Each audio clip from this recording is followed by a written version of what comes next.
In this tutorial, I'll show you how to watch ESPN so you can stay updated with live sports, highlights, and exclusive content. Start by choosing a platform that offers ESPN.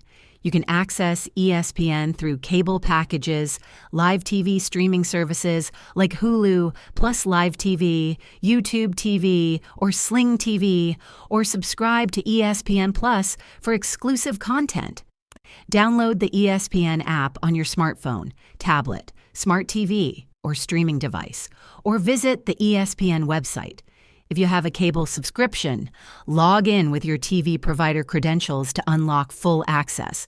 For cord cutters, ESPN Plus is a standalone option offering thousands of live events, original shows, and on-demand content. Use the app's offline download feature to watch games or shows without an internet connection. Alternatively, some streaming devices and smart TVs have pre-installed ESPN apps for quick access.